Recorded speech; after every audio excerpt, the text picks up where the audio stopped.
G'day everyone and welcome back to my channel. Now, at the end of 2018, I said for every week of 2019, I was going to read a book a week, and it's come to the end of January. We're almost halfway through February, and I thought it'd be good to make a video going over the books I read in January. Also, if I'd recommend them, just go through some of my key takeaways from each book. And also, these videos are a form of accountability, because if you don't see me post one each month, well then you know I haven't been reading my books. So the 4 books I read for January of 2019 were The 10X Rule by Grant Cardone, Mind Hacking by Sir John Hargrave, Way of the Wolf by Jordan Belfort, and The Thank You Economy by Gary Vaynerchuk. Now, each of these 4 books are very different. They cover different areas and different topics, and they're from 4 very different authors. So it was an interesting mix, but the first book I read for 2019 was The 10X Rule by Grant Cardone. Now, this was one that I hadn't, I've heard a lot of good things about. I listened to Grant Cardone's podcast, I watched some of his videos, and 10X is talked about all the time, almost every single episode. And he just had the 10X Growth Con 3 in Miami. 35,000 people came to that, it's ridiculous. But the 10X Rule talks about what the 10X Rule is, obviously. And the 10X Rule is made up of 2 parts. The first part being, ultimately, all of it, if you want to be successful, the first part of the 10X Rule is you've got to set 10X goals. So if you have an original goal, 10X it. So times it by 10 and let that be your new goal. The second part of it is to reach that goal and to be successful, you have to put in 10 times the amount of effort that you normally would. So I thought an easy way to break it down would be, and it helped me, if your original goal was to make $100,000 in a year, and if you employed the 10X philosophy, you'd say that, okay, my new goal is to make $1 million in this year, so $1 million in 2019. And say, for example, to make 100K, you knew that you had to make 5 cold calls a day. Well, using the 10X philosophy, you would have to 10X that. So you'd make 50 cold calls per day, and your new goal would be making $1 million in the year. Now, the whole purpose of 10X isn't necessarily to achieve those goals, but if you put in 10 times the amount of effort that you normally would, and you strive for something 10 times greater than you were before, even if you fall short, say for example, you don't hit $1 million in that year, you might end up, if you're putting in that ridiculous amounts of effort and you're doing it properly, then you might end up hitting 850,000, or say for example, it doesn't go as well as you would have hoped, and you end up making 650,000. That's still 6.5 times greater than your original realistic goal. So the whole point of 10X and the whole 10X philosophy and mantra is to set unrealistic goals, or goals that are overly optimistic, that aren't realistic, and to put in ridiculous amounts of effort to achieve those. And through that, the whole 10X philosophy, if you do that correctly and you do it in the right amounts and you do it effectively, then Grant Cardone says you will be successful. And everything that I've heard about 10X, this book was a great book to start 2019 off with, because I was really interested in what 10X was, and just wanted to get that more, get that greater understanding of what it was, rather than just hearing it being talked about over and over, and wasn't sure, is it times everything by 10? Is it like multiplication, or is there something behind this? And with every book that I read, I basically go through, and as I'm reading, I have a highlighter with me, and I highlight important things that stand out to me. And for each of the books, I have a quote of the book. So something that really stood out to me, something that I wanted to remember the book by. And for the 10X Rule, my quote of the book was, the 10X Rule is doing what others refuse to do. So think about it. If everyone is going to be, the majority of people are going to be realistic. They're going to set realistic goals, and they're going to put in realistic or mediocre amounts of effort to achieve those goals.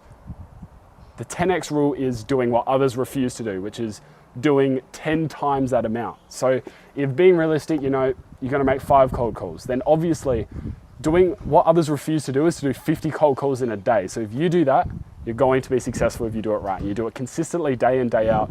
So that really stood out to me, that the 10X Rule is doing what others refuse to do.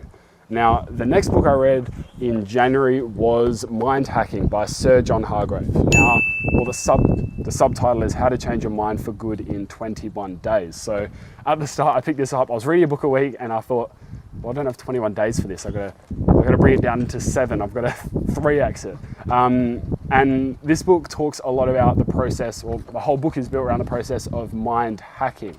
Now, Sir John Hargrave explains that mind hacking is but he relates it back to like computer hacking. So the process of mind hacking is going down to the root cause, you know, the deep ingrained systems, the structures, the circuitry, and rewiring your mind so that you can overcome certain limiting beliefs, or you can achieve certain things that you didn't think were possible before. The process of mind hacking is overcoming certain obstacles that you may set for yourself in your mind. And in this book, he talks about, you know, how to do that and how certain people have done that in the past. He talks about the importance of habits and keystone habits, which I touched on in a video a few weeks ago. But overall, my quote for this book was, to master your mind is to master your life. And I 100% agree with that. So if you think about it, the only thing really holding you back from achieving your goals and your targets and your objectives is up here. It's in your mind. It's certain limiting beliefs or certain things that are holding you back, certain things that may have been instilled by others, your friends, your family, whoever it may be, or just society in general. There's things up in your mind that are holding you back. And the process of mind hacking is getting down to the root cause. It's identifying that there's an issue and then putting in systems and slowly rewiring your brain and changing them so they aren't limiting anymore. And they're more constructive loops rather than negative ones that are making you go on a spiral and, you know, really having a negative effect on your mind and what you're doing. So I thought this book was really good because in between the chapters there are activities littered in, things, little mind activities, concentration, mindfulness, different mind hacking activities. And then right at the end there's a little journal section, a little practice sheet section, and you actually record your progress each day as you go through it. So as this was for 21 days, so 3 weeks, I only did the first 7 or 8 days. I haven't done the other ones. Probably would have been a good idea. But from the value I got out of this book, I actually picked it up at one of those $7 bookstores around Adelaide. I'm sure they're in other cities as well. There was their pop-up store. I got this one down the base of Rundle Mall, and I know there's a few other ones around the place as well. But I picked it up. I didn't have huge expectations considering it was in there, but got some awesome value out of this. And the whole premise of it was that most of us live our lives as like a movie. We live day to day. We don't have control of what we're doing. It's just sort of going on. And I'm sure I've felt it so much where you go through a whole day and you just feel like what just happened. You can't even remember what you had for breakfast or something like that because you're just living in it. You're not observing, you're not present in the moment. You're thinking about the next thing. Your mind's all over the place. So there's some activities in here on mindfulness, and there's some really, you know, good things in here. There's also some stories from, you know, great thinkers like Albert Einstein and Nikola Tesla on their ways of thinking and and their ways of visualization and simulations to achieve their goals. So I thought that was a really good book, especially considering it was $7. The next book I read was Way of the Wolf by Jordan Belfort. Now, if you've seen the movie The Wolf of Wall Street, Leonardo DiCaprio actually plays Jordan Belfort, and Jordan Belfort was an American stockbroker who made a lot of money. I'm not sure how long ago it was. Made a lot of money on Wall Street doing things that weren't legal, let's say. He was, not the right way, but he made loads and loads of money by using his straight line selling system.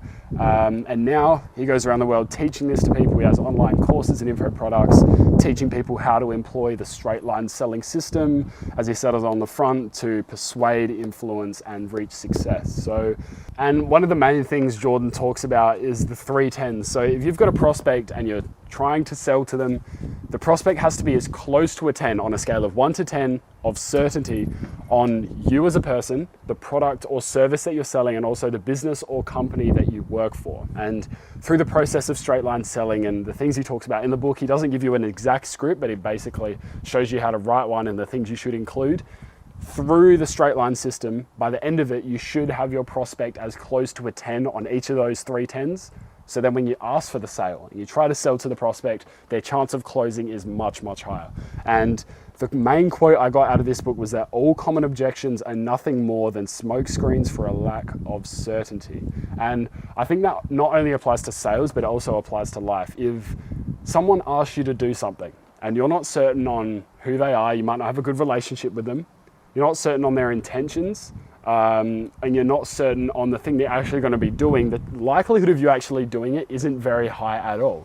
But if someone makes that super clear to you, you're really good friends with them, you're doing something that's fun and enjoyable for the both of you, and you both have good intent on it, and you're doing it for the right reasons, then the likelihood of you actually doing it is much, much higher. So I think, yeah, that quote there, all common objections are nothing more than smoke screens for a lack of certainty. I think it really applies well to other aspects, not just sales. And so that's what I got from The Way of the Wolf. And if you haven't seen The Wolf of Wall Street, it doesn't go as in depth into the selling methods. I think it's overly dramatized, obviously. But the core principles of the straight line system are, discusses them in this book, Jordan Belfort, and I think they're really effective. And another main takeaway I got was that about 10% of our communication is words and the language we use. So if you're talking to someone and you say the most perfect words, you just played it out perfectly for a prospect, that doesn't guarantee you the sale.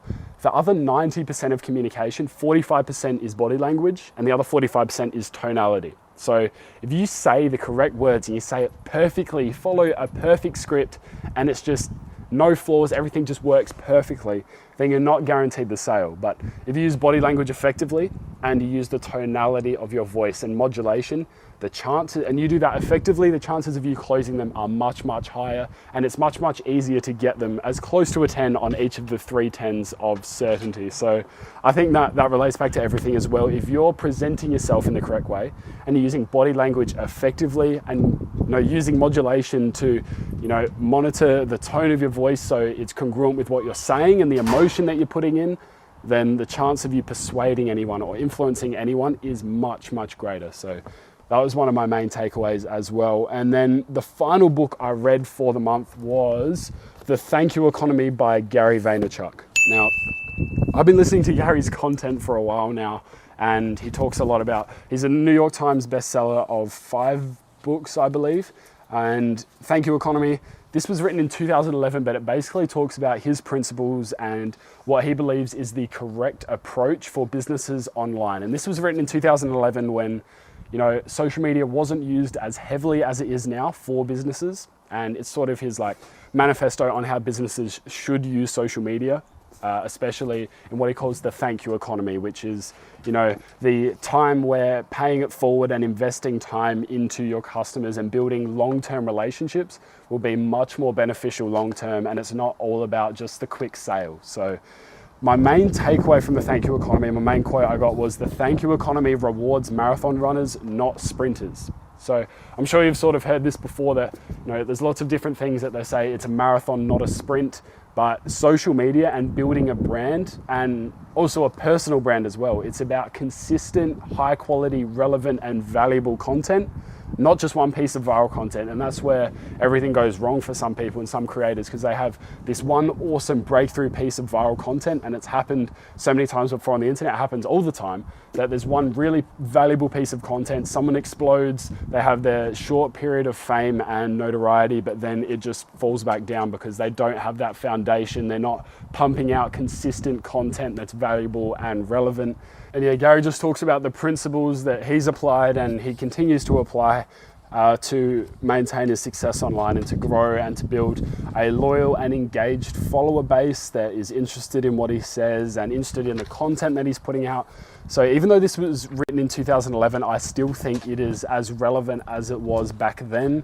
And I think it's definitely a must read if you've got an online business, especially one that sells products, on how you could structure your customer relationships online and how to make sure that the impact you're leaving and the message that you're portraying to your existing customers and potential customers is correct and congruent with your brand. You're not just dismissing people, and you're building long-term relationships, because that's what he says is the foundation of the thank you economy. So these 4 books, it wasn't probably that helpful, but I'd recommend all of them, especially the 10X rule. I got the most out of this one, and I think it was, as I said, a great way to start 2019 off, learning about the 10X philosophy.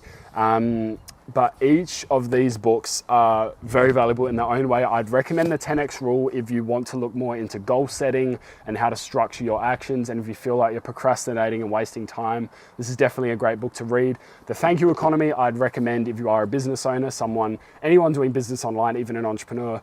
It's a great one, even though it was written in 2011, to just structure how you're communicating with people online, and how to build long-term relationships that are beneficial for you and for them. The Way of the Wolf, highly recommend if you're a salesperson or anyone interested in sales or marketing. It's got some really beneficial information in there on using tonality and body language, and it basically shows you how to write a really, really, really effective sales script using the straight line selling system. So definitely recommend having a look at that. And mind hacking, I recommend this one if you're a person that, you know, you want to do big things and you know you can do big things, but there's just something holding you back. There's just something in your mind, or you just feel like you go through peaks and troughs of motivation and doing stuff. So I'd recommend having a read of Mind Hacking if, you know, you just want to get down to the nitty gritty and you want to get super user access into your mind and figure out what's holding you back and how you can get rid of that and form positive loops rather than, you know, keep falling back into your negative ones. So that was the 4 books for January of 2019. 10X Rule, Thank You Economy, Way of the Wolf, Mind Hacking. I'm gonna have another video like this at the end of February with 4 books that I'm reading this month. I've already read 1, currently reading the second one. But yeah, that video will be up hopefully right near the end of February, if not, you know, a bit further through March. But yeah, I hope you enjoyed this video and you got some value out of it. And if you do have any book recommendations, because I've got a couple lined up for the rest of the year, I've got a list of about 40 odd or so, but if you've got some recommendations and ones that were really good reads and you got a lot out of them, definitely drop a comment below and let me know what they were and what it was about. Definitely love looking at new books. So let me know about that, and thanks again for watching, and I'll see you in the next video. Ciao.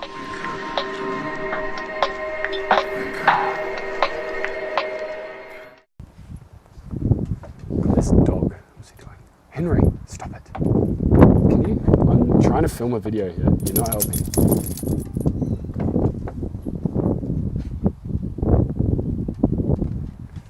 So, Henry.